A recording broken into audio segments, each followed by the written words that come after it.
Good morning. I don't know what I'm doing. I need just a second. Okay, here we go. All right, we're going to try something new.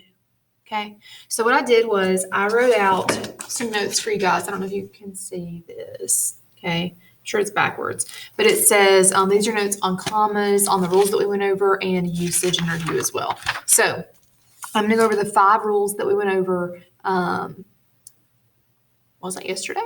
I don't know. I can't keep a day straight. But we're going to go over those 5 rules, and I'm going to give you guys examples specifically for each rule. Okay. So, shall we begin? I'm going to try not to be too reedy with this, right? I'm going to do my best. So, you know that rule number 1 is when you are joining 2 complete sentences with a comma and a fanboys conjunction, right? A fanboys conjunction is just a coordinating conjunction, which means it's joining 2 of the same thing. Okay. We also talked about how fanboys conjunctions, this is them right here. How is it going to work? I don't know if it's going to work or not. I had my little highlighter going, but I don't think I'm going to be able to use it. No, okay. So right here, first line, for and nor, but, or, yet. So, man, I really wanted to be able to highlight. Oh, well, I'm just going to talk through it with you. You can figure it out. You're smart people.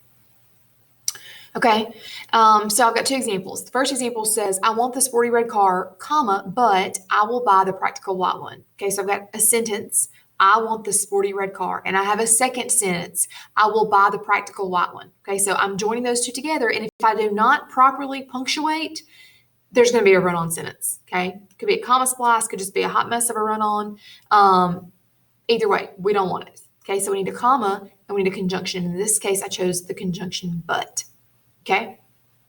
Now, brief interlude here. Remember, a sentence has to have 3 parts. It's got to have some kind of subject or what the sentence is about. It's got to have some kind of verb, whether that's action or linking, and it's got to have a complete idea. Okay, it's got to make sense on its own. So we've got 2 things that make sense on their own. They both have subjects. They both have verbs, and they both have complete ideas, and we're joining them with a comma and a conjunction. Okay. Sentence number 2, everyone was busy, comma, so I decided to hike alone. I've got a sentence, everyone was busy. I've got another sentence, I decided to hike alone. Joining those 2 things together, I need a comma and a fanboys conjunction, and in this case, I chose the conjunction of so. Okay, so that's the thumb, check. Rule number 2, point your finger. This is when you set off introductory elements with a comma. It could be any kind of introductory element. We don't have to name them right now. Okay, you don't need to know all the names of all the possible ways. There can be something that can't stand alone at the beginning of a sentence. Okay, but you know they exist. So I'll give you 2 examples here. The first one is when practice was over, comma, the team went to Los Reyes. If I walked up to you and I said, when practice was over, you would say, what about it, right? So what? What happens next, right? So there's got to be some more information later in the sentence to pull it together. Okay. And the team went to Los Reyes. It can stand by itself. It's got a subject, it's got a verb, it's got a complete thought. Okay. So that's this portion over here. The team went to Los Reyes. That's the complete sentence portion. And so we need to have a comma here to set off the introductory portion because it can't stand alone. Okay. You can never have a complete sentence right here with just a comma. That's what we're trying to avoid up here in rule number 1 with our thumbs. The second example, during halftime, several students competed for prizes. Okay, I've got my complete sentence, several students competed for prizes. That can stand alone. It's got a subject, it's got a verb, it's got a complete thought, right? The first part, during halftime, can't stand alone. If I just walked up to you and said during halftime, you would say, well, what happened during halftime, right? There's information there that's lacking, that's missing. So I need a comma to set that off apart from the standalone complete sentence later, okay? Rule number 3, middle finger. When I gave you notes on middle finger, I just said the basics, right? I mentioned a couple of things. I was very limited in what I mentioned, basically because my brain had a moment, right? I listed a lot of stuff here. Please, please, please don't feel like you have to be able to list all of these things. Like if I make you fill out an actual turkey hand again, you don't need to list titles, addresses, numbers, direct address, letter writing, dates, and city and states. We're not doing all that, okay?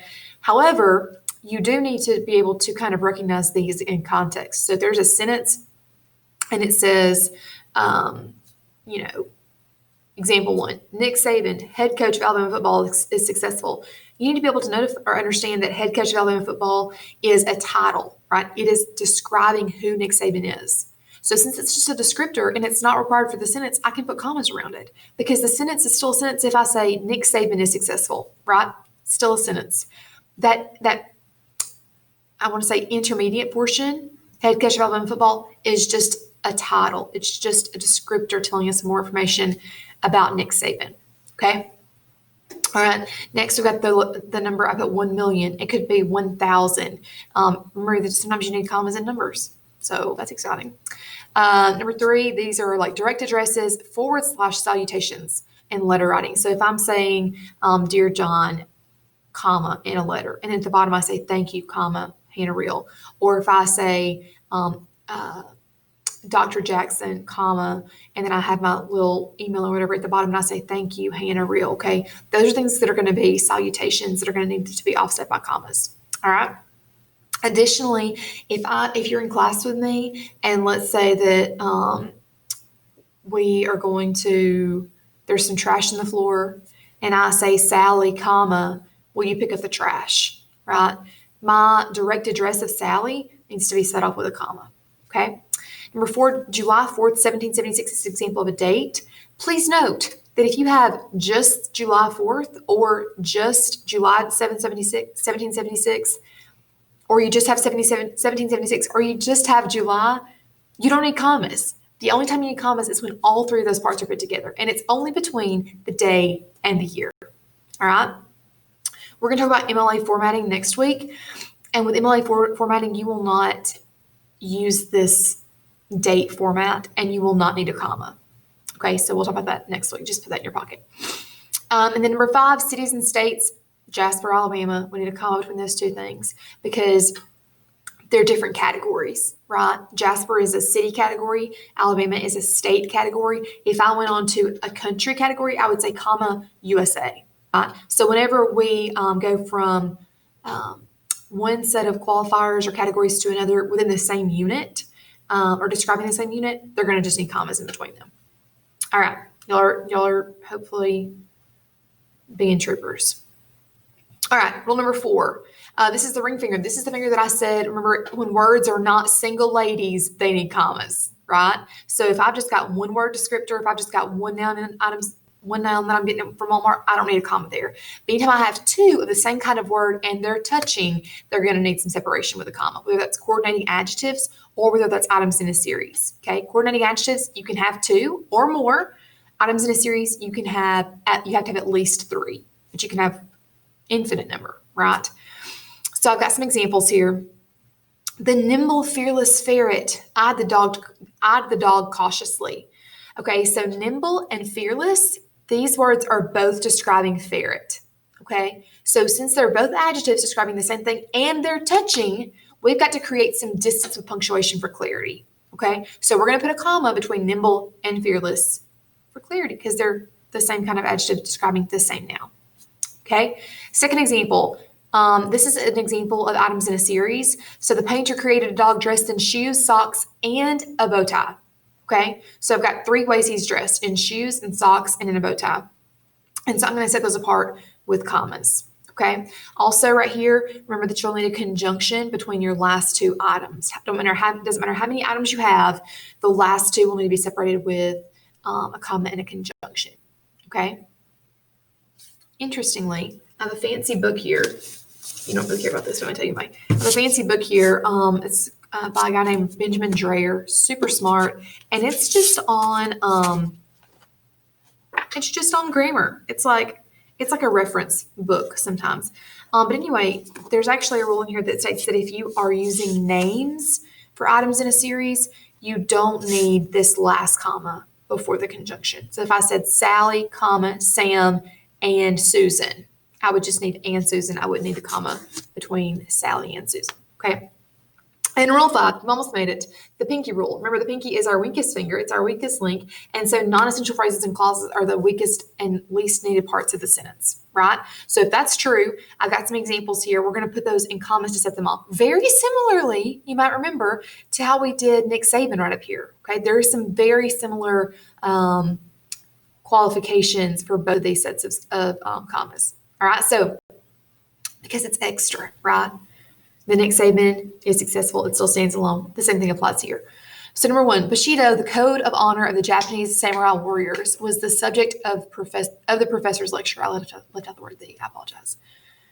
Okay, so Bushido is very specific. All right. The author is just giving us extra information right here in saying the code of honor of the Japanese samurai warriors. And so it's not needed for the sentence. I can cut this part out and say Bushido was the subject of the professor's lecture and be done with it, right? So the stuff that's in the commas, it's non-essential. It's not necessary to understanding and to making sure that the sentence is a complete standalone sentence, that it's independent. Okay. And number two, I guess I forgot about last night's homework. This is also non-essential, right? Interjections are not essential. They hold no grammatical weight in a sentence. They don't fit. They're not part of a sentence. They're their own little Shazam over here on the side. So anytime we have an interjection, whether it's at the beginning, the middle, or the end of the sentence, we always want to start it off with some kind of punctuation, whether it's an exclamation point or in this case, a comma. Okay? So that's a breakdown for your 5 rules. I'm going to compare this to the list that I sent. I think this is actually right here.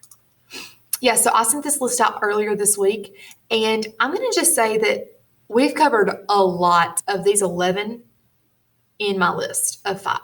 Just associating those with those 5 fingers, okay? But I'm going to double check it because I know we're going to need to spend a lot of time on how to use commas with quotations or just punctuation in general with quotations, right? So we're going to definitely come back to this. We're not done with commas. We're calling this part 1, but this is the biggest part, the biggest bulk. And that's why I try to give you this mnemonic, tactile help of using your hand and your fingers, okay? So no assignment on this today. You will have an assignment on this on Monday. All right? Let me get out of here.